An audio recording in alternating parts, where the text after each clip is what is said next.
10,000 कोटी अध्यक्ष महाराज डीएच्या रूपाने कर्मचाऱ्यांना 10,000 कोटी दर वर्षाला वाढवून देतो, आमदारांचा पगार वाढवून देतो, धानाचा बोनस द्यायचा वेळ आली, चर्चा बैठके डिस्कशन संवाद मंथन यावर आपण वेळ देणार आहोत का अध्यक्ष महाराज? मी सांगतो ना, मी काय बदनाम करत नाही. नाही या आणि काय तर्क दिलाय माननीय मंत्री महोदयांनी?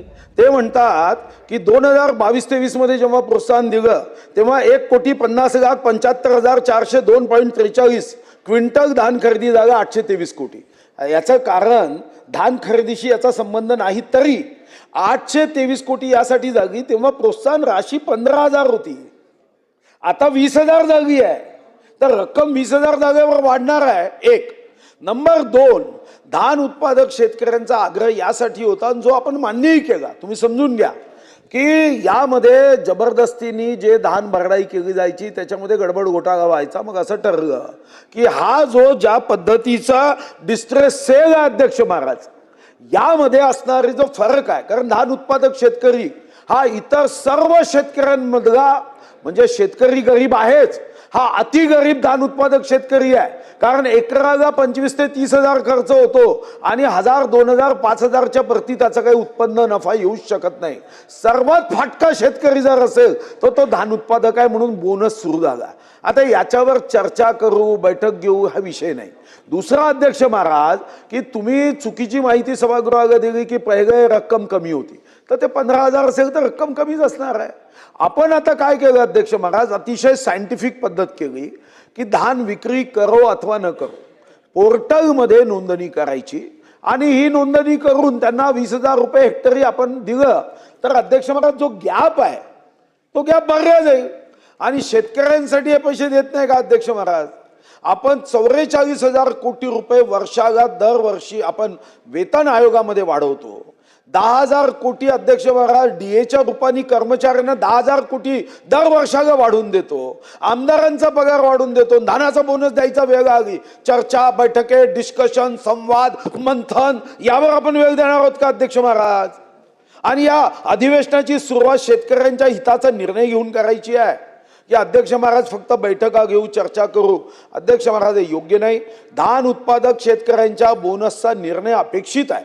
शेवटी विधानसभेत जेव्हा लक्षवेधी केल्या जाते तेव्हा पूर्ण तयारी करून यायचं असतं अध्यक्ष महाराज. इथं असं उत्तर अपेक्षित नाही आहे. हा अचानक एखादा उपप्रश्न आला आणि या उपप्रश्नाची माहिती जर सरकारकडे नसेल त्याच्यावर निर्णय हा नंतर केला जातो. हा उपप्रश्न आहे का अध्यक्ष महाराज? लक्षवेधीचा आत्मा आहे.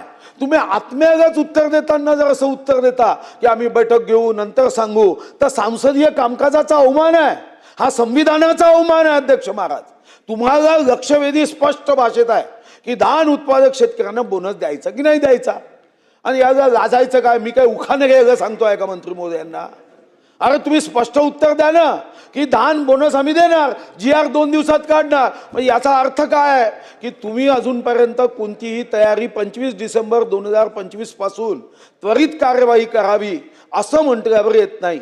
तुमच्या भातात खडे पडल्याशिवाय कसे राहतील अध्यक्ष महाराज? खाताना तुम्हाला घासामध्ये खडा येईल. यांनी 25 डिसेंबर पासून आपण मागणी केली आहे, आजची मागणी नाही आहे. आणि पहिलीच लक्षवेधी धर्मचक्र प्रवर्तनाय मान्य मंत्री महोदय उत्तर घेऊन आले नाही. जे आकडे सांगताय ते चुकीचे आकडे सांगताय आणि त्याचा काही तर्क नाही. मग सांगा देत नाही धानाचा बोनस, विचार काय करायचा आहे? द्यायचा नाही आहे ना तुम्हाला धानाचा बोनस, तर स्पष्ट सांगा ना. एवढं लपवून छपवून यांनी आपल्याला सांगायची आवश्यकता नाही. आमची आग्रही या लक्षवेधीमधून मागणी आहे की तुम्ही धानाचा बोनस देणार अशी घोषणा करा. मी आकडेवारी ही चुकीची सांगितलेली नाही. जी आकडेवारी आहे आपण म्हटलात की 15,000 होती 2022-23ला आणि 23-24ला ही 20,000 झाली. मग 500 रुपयाचा फरक होता, रक्कम जवळपास दुप्पट झालेली आहे. 15,000 रुपयांना जर का 30,000 झाली असती तर रक्कम दुप्पट होणे अपेक्षित होतं. परंतु 2022-23ला 1,378 कोटीवरनं हे 1,628 कोटी झाली आणि खरेदी ही कमी झाली. ह्याचा मी पुन्हा एकदा सांगतोय, आमचं सरकार बोनस देण्याच्या विरोधात नाही, परंतु अध्यक्ष महोदय बोनस देत असताना ते योग्य हाती पण गेला पाहिजे. मी एक माहिती म्हणून सांगतोय की फक्त नोंदणी केली की डायरेक्ट बोनस मिळतोय. अध्यक्ष महोदय, नोंदणी करण्याची जी प्रोसिजर आहे त्याच्यामध्ये देखील आपल्याला काही बदल करणं आवश्यक होतं. 2 वर्षापूर्वी आपण तिथे आधार कार्ड बेस देखील आपण नोंदणी करत नव्हतो. सरळ सरळ 7/12 घेऊन यायचे, नोंदणी करायचे आणि बोनस घेऊन जायचे. एक एजंट तिथे कामाला लागले होते. आमच्या जे मागे लक्षात आलं की एक एजंट 15-15, 20-20, 10-10, 15 जणांचे 50-50 शेतकऱ्याचे 7/12 घेऊन नोंदणी करतो आणि ही बोनस घेऊन जातोय. मग आपण आधार कार्ड कंपल्सरी केलं. बँक अकाउंट ट्रान्सफर आता आपण थेट करतोय. ज्यांचा जे आधार कार्ड लिंक झालेलं आहे, ज्या आधार कार्डाची आपली नोंदणी झालेली आहे, त्याच आधार कार्डचं बँक अकाउंट असेल तिकडे आपण डायरेक्ट आता ट्रान्सफर करतो. आपण क्रॉस चेकिंग करतोय. तर असे काही रिव्ह्यूज आपण करतोय. मग अध्यक्षमध्ये बोनस देण्याच्या बाबतीमध्ये सरकार आमचं नकारात्मक अजिबात नाही, परंतु ह्या हंगामामध्ये बोनस देण्याचा निर्णय हा नक्कीच माननीय मुख्यमंत्री महोदयांच्या उपस्थितीत बैठक घेऊन त्याच्या बाबतीत निर्णय घेण्यात येईल. सुधीर भाऊ कारण शेतकऱ्यांच्या खात्यात डायरेक्ट पैसे जाते, शेतकऱ्यांच्या खात्यात डायरेक्ट पैसे जाते. अशा पद्धतीचं उत्तर शासनाकडून शेतकऱ्याचा अवमान करणारं अपेक्षित नाही आहे. शेतकऱ्यांच्या खात्यात धानाचा बोनस डायरेक्ट जातो. शेतकऱ्यांनी नोंदणी करायची आहे. यांना माहिती आहे ना, हे असं सांगताय की एजंट नोंदणी करतात.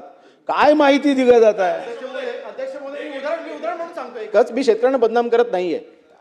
अध्यक्ष महोदय, माझ्या एका रिव्ह्यू बैठकमध्ये एक विषय समोर आला होता ना, मी सांगतो ना, मी काय बदनाम करत नाही. या 4 महिन्यापूर्वी मी ह्या बाबतीमध्ये मी एक रिव्ह्यू बैठक घेतली होती. अध्यक्ष महोदय, सत्यसाई बाबा ह्यांच्या नावाने एक नोंदणी झाली होती आणि बोनस उचलला होता. म्हणजे कुठे रिव्ह्यू घेणं नाही झालेलं आहे.